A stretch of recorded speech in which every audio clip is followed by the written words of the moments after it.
بالله من الشيطان الرجيم. بسم الله الرحمن الرحيم. السلام عليكم ورحمة الله وبركاته.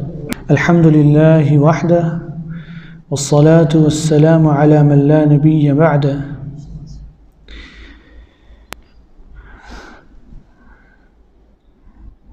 اللہ تعالیٰ کی توفیق سے سورہ صف اس کی آخری آیات انشاءاللہ آج ہم اس کی تفسیر لیں گے،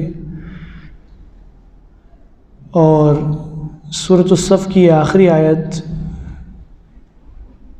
پوری سورت کا خلاصہ بیان کرتی ہے کہ اللہ تعالیٰ نے اس سورہ مبارکہ کا شروع اس اعتبار سے کیا کہ تمام مخلوقات جو کچھ آسمان اور زمین میں ہے وہ اللہ کی تسبیح بیان کرتی ہے، اور وہ تسبیح کا انداز اللہ تعالیٰ کی پاکیزگی، اللہ تعالیٰ کی بڑائی، اللہ تعالیٰ کی کبریائی پر دلالت کرتی ہے۔ لیکن انسان چونکہ اشرف المخلوق ہے تو اللہ تعالیٰ اس سے تقاضا کرتا ہے کہ اس دین کے لیے کھڑے ہو جاؤ اور اپنے جان اور اپنی مال اس دین کی سربلندی کے لیے لگا دو۔ اور اللہ تعالیٰ ایسے ہی لوگوں سے محبت کرتا ہے جو لڑتے ہیں اللہ کی راہ میں صفیں باندھ کر، اس طرح جیسے سیسہ پلائی ہوئی دیوار ہو۔ پھر اللہ تعالیٰ نے بنی اسرائیل کا ذکر کیا کہ کس طرح انہوں نے اپنے نبی موسیٰ علیہ السلام یا عیسیٰ علیہ السلام کو تکلیفیں دیں اور ان کا ساتھ چھوڑا اور ان کو جادوگر کہہ کر ان کو جھٹلایا۔ اس کے بعد اللہ تعالیٰ نے ایک مسلمان اس کی نفسیات کو سامنے رکھتے ہوئے اس کے ساتھ ایک تجارت اور ایک سودے بازی کا ذکر کیا کہ اگر تم جنتوں میں جانا چاہتے ہو تو کیا کرو؟ وہ تجارت کرو جو سب سے بڑی تجارت ہے، اور وہ یہ ہے کہ اللہ تعالیٰ پر اور اللہ کے رسول صلی اللہ علیہ وسلم پر سچا ایمان لے کر آؤ، اور اپنے مالوں اور اپنی جانوں سے اللہ تعالیٰ کی راہ کے اندر اس کی دین کی سربلندی کے لیے کوشیں ہو جاؤ۔ اس سورہ مبارکہ کی آخری آیت اعوذ باللہ من الشیطان الرجیم یا ایہا الذین آمنوا کونوا انصار اللہ کما قال عیسی ابن مریم للحواریین من انصاری الی اللہ قال الحواریون نحن انصار اللہ فآمنت طائفة من بنی اسرائیل وكفرت طائفة فأيدنا الذين آمنوا على عدوهم فأصبحوا ظاهرين۔ اللہ تعالیٰ فرماتا ہے اے لوگو جو ایمان لائے ہو، اللہ کے مددگار بن جاؤ، جس طرح عیسیٰ ابن مریم نے حواریوں سے کہا اللہ کی طرف میرے مددگار کون ہیں؟ حواریوں نے کہا ہم اللہ کے مددگار ہیں، تو بنی اسرائیل میں سے ایک گروہ ایمان لے آیا اور ایک گروہ نے کفر کیا۔ پھر ہم نے ان لوگوں کی جو ایمان لائے تھے ان کے دشمنوں کے خلاف مدد کی تو وہ غالب ہو گئے۔ یہ آخری آیت جو ہے اس میں یہ بیان ہوا ہے کہ وہ لوگوں جو ایمان لائے ہو، ایمان کا دعویٰ کرتے ہو، تو آگے جو حکم آ رہا ہے یا آگے جو بات بیان ہو رہی ہے اس پر تمہارا پختہ یقین ہو کہ کون ہے جو اللہ تعالیٰ کا مددگار بنے۔ اللہ تعالیٰ کو بھی مدد کی ضرورت ہے، اللہ تعالیٰ کو تو کسی کی مدد کی ضرورت نہیں. لیکن اللہ تعالیٰ نے، اگر آپ دیکھیں، پہلے یہ ہوتا تھا کہ انبیاء آتے تھے، دعوت دیتے تھے، جو انبیاء کی دعوت کو قبول کرتا وہ انبیاء کے ساتھ ہو جاتا، اور اس کے بعد اللہ تعالیٰ اپنے عذاب کو بھیج کر انکار کرنے والے کافروں کو ملیہ میٹ کر دیتا. یہ سلسلہ چلتا رہا حتیٰ کہ موسیٰ علیہ السلام کی قوم، اس کو اللہ تعالیٰ نے آزمایا اور دشمن کے خلاف بتلا دیا کہ اب اللہ کی مدد اس طرح سے نہیں آئے گی کہ تم کافروں کو، تمہارے مقابلے پر جو کافر ہیں ان کو اس طرح عذاب بھیج کر ملیہ میٹ کر دیا جائے. وہ مدد بھی آ سکتی ہے لیکن تمہیں خود اٹھنا پڑے گا، اور تم اس شہر کے اندر داخل ہو جاؤ تو اللہ تعالیٰ تمہیں غلبہ دے دے گا. لیکن وہ قوم، بدبخت قوم، ایک طویل عرصے سے اللہ تعالیٰ کی نعمتوں کا انکار کرنے والے، انبیاء کے ساتھ اختلاف کرنے والے، انہوں نے کیا کہا کہ اے موسیٰ آپ جائیے اور آپ کا رب جائیے اور ان سے لڑیں، ہم یہاں پر بیٹھے رہیں گے. جبکہ اللہ تعالیٰ نے ان کو گارنٹی دے دی کہ تم صرف اس شہر میں داخل ہو جاؤ گے تمہیں اللہ تعالیٰ غلبہ دے دے گا، لیکن انہوں نے یہ کام نہ کیا. تو یہاں پر اس کے بعد سے، اس قوم کے بعد سے اللہ تعالیٰ کا جو قانون ہے وہ یہ ہے کہ جو اللہ کی مدد کرتا ہے، سے مراد اللہ کے دین کی مدد کرتا ہے، تو اللہ تعالیٰ کی مدد اس کے لیے آتی ہے. آج انسان اگر اللہ تعالیٰ کی مدد چاہتا ہے تو وہ اللہ تعالیٰ کے دین کی مدد کرے. عبداللہ ابن عباس رضی اللہ تعالی عنہما رسول اللہ صلی اللہ علیہ وسلم کے ساتھ ایک مرتبہ گدھے پر بیٹھے ہوئے، تو آپ صلی اللہ علیہ وسلم نے ان کو چند کلمات بتائے. اس میں کیا تھا؟ احفظ اللہ یحفظک، کہ تو اللہ کی حفاظت کر، اللہ تیری حفاظت کرے گا. کیا مطلب؟ اللہ کے اس دین کی پاس اگر تو کرے گا، اس کی حفاظت کرے گا، یعنی اپنے اوپر اگر تو دین کو نافذ کرے گا تو اللہ تعالیٰ تیری مدد کرے گا. تو یہاں پر عیسیٰ علیہ السلام کا ذکر آیا کہ انہوں نے کہا حواری سے. حواری کس کو کہتے ہیں؟ حواری کا مطلب ہے مددگار، دوست، مشکل کے وقت میں کام آنے والا. اس لیے رسول اللہ صلی اللہ علیہ وسلم نے ایک موقع پر فرمایا کہ ہر نبی کے حواری ہوتے ہیں، اور میرا حواری کون ہے؟ کس صحابی کا نام لیا؟ زبیر بن العوام رضی اللہ تعالی عنہ، کہ میرے حواری جو ہیں وہ یہ ہیں. کیسی شرف کی بات ہے! مدد تو رسول اللہ صلی اللہ علیہ وسلم کے لیے تو جان دینے کے لیے ہر کوئی قربان ہے، لیکن رسول اللہ صلی اللہ علیہ وسلم نے جن کے بارے میں فرمایا وہ زبیر بن العوام ہیں رضی اللہ تعالی عنہ. تو یہاں پر عیسیٰ علیہ السلام کے حوالے سے بھی آتا ہے تاریخ میں کہ چند لوگ ایمان لے کر آئے، 10-11 لوگ ایمان لے کر آئے، وہی آپ کے ساتھی بنے، وہی آپ کے ساتھ، اور انہوں نے بعد میں اس دین کو پھیلانے کی کوشش کی.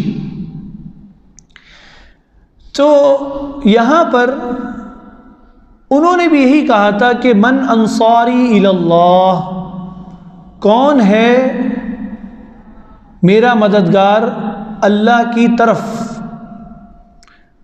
اللہ کی طرف کے 2 معنی ہیں. پہلا معنی تو یہ ہے جو رسول اللہ صلی اللہ علیہ وسلم کے بارے میں اللہ نے فرمایا قُلْ هَذِهِ سَبِيلِي أَدْعُو إِلَى اللَّهِ، کہ نبی صلی اللہ علیہ وسلم بتا دیجئے ان کو هَذِهِ سَبِيلِي، یہ ہے میرا راستہ.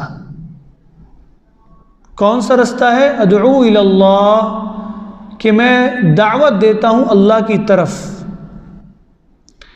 اللہ کی طرف دعوت دینے کا رستہ۔ اللہ کی طرف دعوت دینے سے کیا مراد ہے؟ اخلاص کے ساتھ اللہ کی طرف بلانا، کوئی اور اغراض و مقاصد نہ ہو۔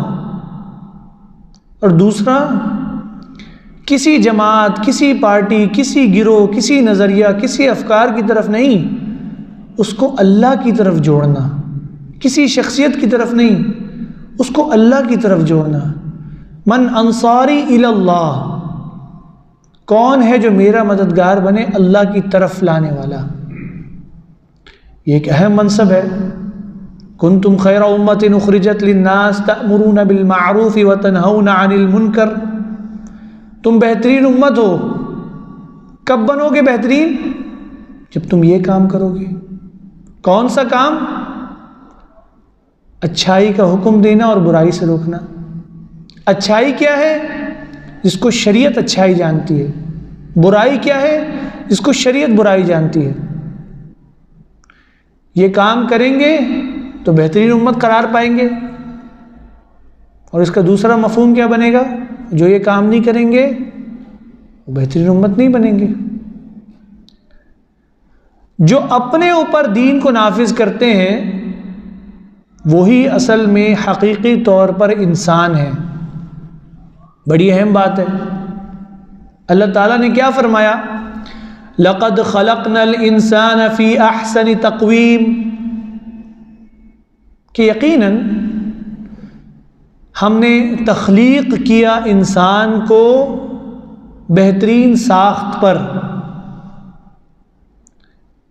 تمام جانداروں کو آپ دیکھیں، ان کے سر جھکے ہوئے ہوتے ہیں زمین کی طرف۔ گائے ہے، بکری ہے، اگر کوئی کہے کہ نہیں بندر کا سر اوپر ہوتا ہے تو جب چلتا ہے تب وہ ہاتھ نیچے رکھ کے چلتا ہے۔ لیکن انسان، اس کو اللہ تعالیٰ نے بہترین پیدا کیا ہے، ٹھیک ہے؟ لیکن بہترین ہونے کی وجہ کیا ہے؟ اسی آیت میں فرمایا لَقَدْ خَلَقْنَا الْإِنسَانَ فِي أَحْسَنِ تَقْوِيمٍ۔ خلقنا کے لفظ کے اوپر غور کریں، ہم نے اس کی تخلیق کی ہے۔ اللہ تعالیٰ یہاں پہ بتلا رہا ہے کہ خالق حقیقی کون ہے؟ وہ اللہ ہے۔ اور جس کو ہم خالق مانتے ہیں اس کا تقاضا کیا ہے؟ اللہ فرماتا ہے یا ایھا الناس اعبدوا ربکم الذی خلقکم، عبادت کرو اپنے اس رب کی جس نے تمہیں تخلیق کیا ہے۔ اس کی خالقیت کا تقاضا یہ ہے کہ اس کی عبادت کی جائے، اور جو اس کی عبادت کرے گا وہی انسان قرار پائے گا۔ جو اس کی عبادت نہیں کرتا اولئک کالانعام بل ہم اضل، اللہ نے فرمایا کہ جو اللہ کو چھوڑ دیتا ہے وہ چوپایوں کی مانند ہے، بھیڑ بکریوں کی مانند ہے، بل ہم اضل، بلکہ اس سے بھی بدتر ہے۔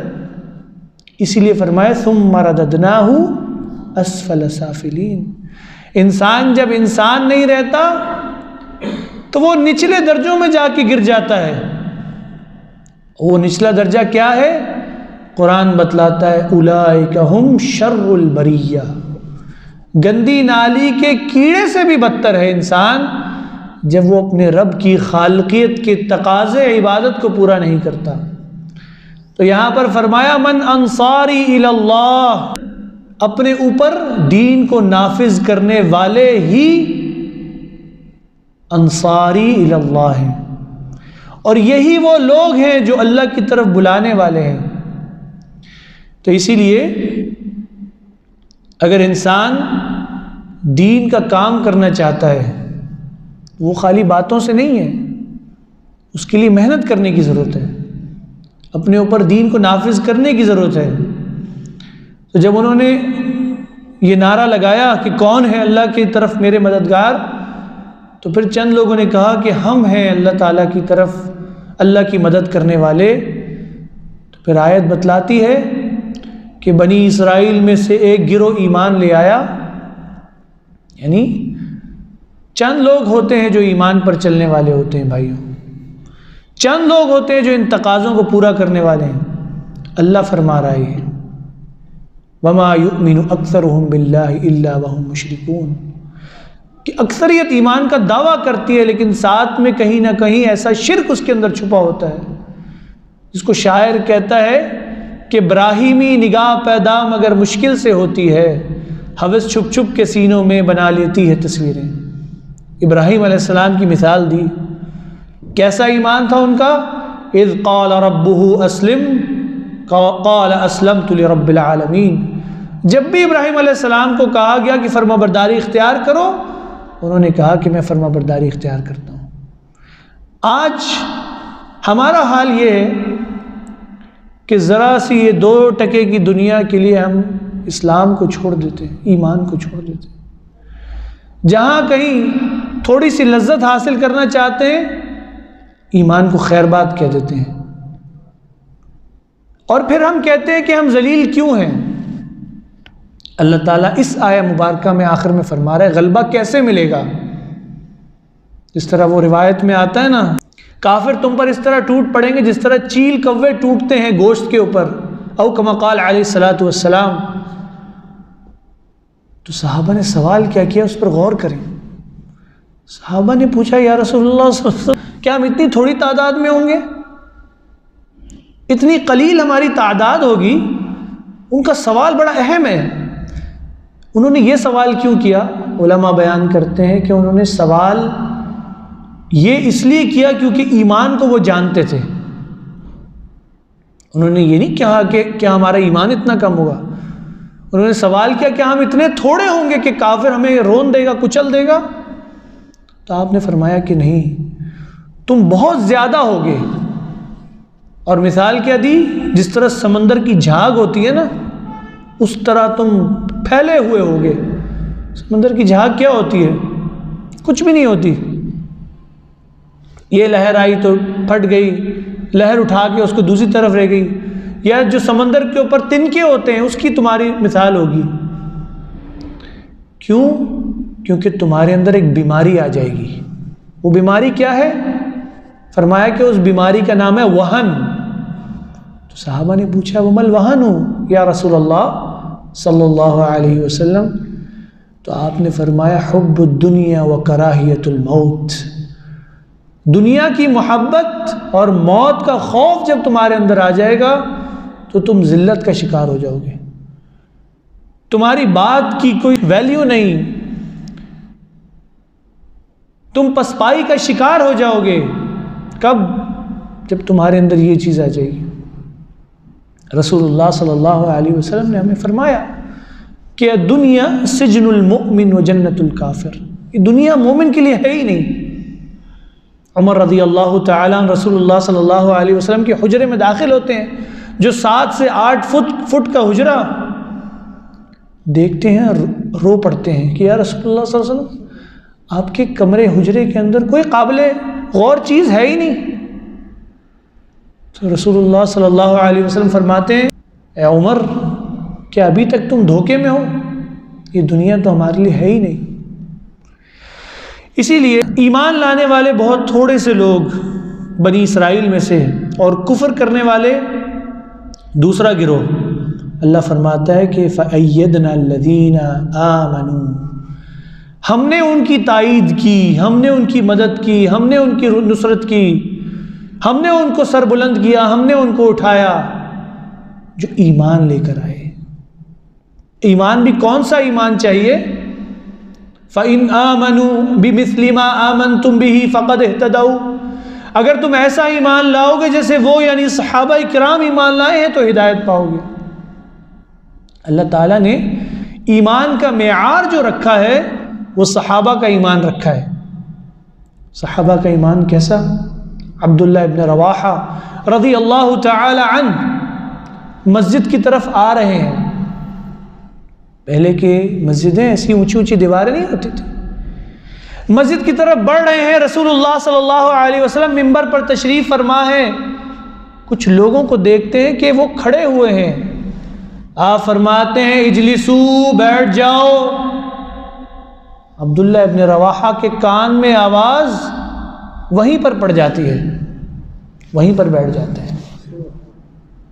آپ صلی اللہ علیہ وسلم خطبہ ارشاد فرماتے ہیں، خطبہ ختم ہوتا ہے، کوئی آ کے خبر دیتا ہے یا رسول اللہ صلی اللہ علیہ وسلم عبداللہ ابن رواحہ باہر بیٹھے ہوئے جوتیوں کے پاس۔ آپ صلی اللہ علیہ وسلم ان کو بلاتے ہیں، پوچھتے ہیں عبداللہ باہر کیوں بیٹھ گئے؟ تو عبداللہ ابن رواحہ فرماتے ہیں کہ سرکار دو عالم صلی اللہ علیہ وسلم کی زبان مبارک سے الفاظ نکل جائے بیٹھ جاؤ اور عبداللہ کے قدم آگے بڑھ جائیں، ایسا کیسے ہو سکتا ہے؟ دیکھیں یہ ہے وہ ایمان، یہ ہے وہ معیار۔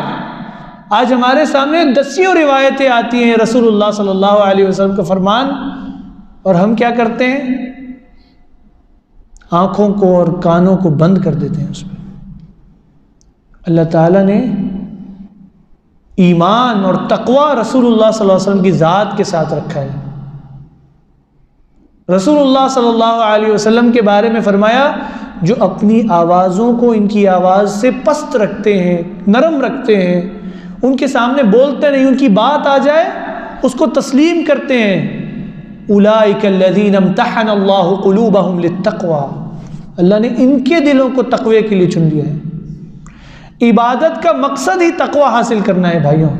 جو آیت میں نے آپ کے سامنے تلاوت کی، یا ایھا الناس، اے لوگو، اعبدوا ربکم الذی خلقکم والذین من قبلکم لعلکم تتقون، اے لوگو عبادت کرو اپنے اس رب کی جس نے تم کو پیدا کیا، تخلیق کیا، جیسے تم سے پہلے لوگوں کو تخلیق کیا تاکہ تمہارے اندر تقوی پیدا ہو جائے۔ اور یہ تقوی جس کے اندر پیدا ہوگا بھائیوں، قرآن مجید ہمیں بتلاتا ہے کہ جس کے اندر تقوی ہے وہی جنت میں جائے گا۔ اللہ نے فرمایا وَسَارِعُوا إِلَىٰ مَغْفِرَةٍ مِّن رَبِّكُمْ وَجَنَّةٍ عَرْضُهَا السَّمَاوَاتُ وَالْأَرْضُ، کہ دوڑو اور بھاگو اور کوشش کرو اس جنت کی جس کی چوڑائی آسمان اور زمین کے برابر ہے۔ کس کے لیے ہے وہ؟ وَعِدَّتْ لِلْمُتَّقِينَ، صرف اور صرف تقوی والوں کے لیے تیار کی ہے۔ اِنَّ لِلْمُتَّقِينَ مَفَازًا، ابھی آپ آیتیں سن رہے تھے، جن کے اندر تقوی ہے وہی کامیاب ہونے والے ہیں۔ اس لیے میرے بھائیوں، تقوی یہی ہے کہ انسان رسول اللہ صلی اللہ علیہ وسلم کی بات آ جانے کے بعد کوئی بات پیش نہ کرے۔ فَلْيَحْذَرِ الَّذِينَ يُخَالِفُونَ عَنْ أَمْرِهِ، کہ ان کو ڈرنا چاہیے کس چیز سے؟ کہ جو مخالفت کرتے ہیں رسول اللہ صلی اللہ علیہ وسلم کی بات کی، کہ ان کو کوئی فتنہ آ پہنچے یا ان کے لیے کوئی دردناک عذاب ہو۔ امام مالک رحمۃ اللہ علیہ فرماتے ہیں کہ فتنے سے مراد کیا ہے؟ فتنے سے مراد شرک ہے، کہ انسان رسول اللہ صلی اللہ علیہ وسلم کی اطاعت چھوڑ کر کسی اور کی اطاعت اختیار کر لے، یہی تو وہ شرک ہے، اطاعت کا شرک۔ تو اللہ تعالیٰ غالب کرے گا، کن کو غالب کرے گا؟ جو اس ایمان اور تقوی کی بنیاد پر اس دین کو سیکھیں گے، اس دین پر چلیں گے، اس دین کی طرف لوگوں کو بلائیں گے، اس دین پر عمل پیرا ہوں گے، حتیٰ کہ کافر مقابلے پر آ جائے اس کے ساتھ بھی اگر لڑنا پڑے اللہ تعالیٰ کے لیے، اللہ تعالیٰ ہی غلبہ دینے والا ہے۔ بارک اللہ فیکم و جزاکم اللہ خیر۔ آج کی یہ مختصر سی آیت تھی۔ اللہ تعالیٰ ہمیں ان آیات کو سمجھنے کی توفیق عطا فرمائے۔ انشاءاللہ اگلا درس ہمارا سورۃ المنافقون کے حوالے سے رہے گا۔ اللہ تعالیٰ ہمیں مزید توفیق دے علم کو سیکھنے اور سکھانے کی۔ جزاکم اللہ خیر۔ کسی بھائی کا کوئی سوال ہے تو انشاءاللہ پوچھ سکتا ہے۔ یہ سورہ مبارکہ تسبیح سے شروع ہوئی اور اس میں اللہ تعالیٰ کا پسندیدہ عمل ہے جہاد، اور اللہ تعالیٰ نے تجارت کا ذکر کیا کہ جانوں اور مالوں کو اللہ تعالیٰ کے لیے لگا دو۔ شاعر کہتا ہے یا وسعت افلاک میں تکبیر مسلسل، یا تو اللہ تعالیٰ کا نام سر بلند ہو رہا ہو ہر جگہ پر، گھروں میں، بازاروں میں، عقائد میں، رسومات میں، عبادات میں، معاشی معاملات میں، سیاست میں، تعلیم میں، معاشرت میں، ہر جگہ یا وسعت افلاک میں تکبیر مسلسل، ایک تو یہ طریقہ ہے کہ ہر جگہ پر اللہ تعالیٰ کا نعرہ ہو، یا خاک کی آغوش میں تسبیح و مناجات، یا تو کوئی ایسا شخص ہے جو کونے پہ بیٹھا ہوا ہے زمین پر اور تسبیح کر رہا ہے اللہ کی۔ تسبیح تو دونوں کر رہے ہیں، ایک تسبیح چاہتا ہے ہر جگہ پر اور ایک کونے میں بیٹھ کے کر رہا ہے، اور وہ کس کا کام ہے؟ وہ مذہب مردہ خدا گاؤ خدا مست، وہ جو ہر جگہ پر تکبیر چاہتا ہے وہ ہے اصل مرد مجاہد، وہ ہے جو اللہ تعالیٰ کے ساتھ لو لگا کے بیٹھا ہے، خدا گاؤ خدا مست۔ وہ مذہب ملا جمادات و نباتات، وہ جو طریقہ کار ہے نا جو کونے میں بیٹھ کے کر، یہ ہے ان لوگوں کا کام جو دین کے صرف چند پہلوؤں کو جانتے ہیں۔ یا پودوں کا بھی یہی کام ہے کہ وہ بھی تسبیح کر رہی ہے، پتھروں کا بھی یہی کام ہے وہ تسبیح کر رہی ہے، اور وہ کس کا کام ہے؟ وہ مذہب مردہ خدا گاؤ خدا مست۔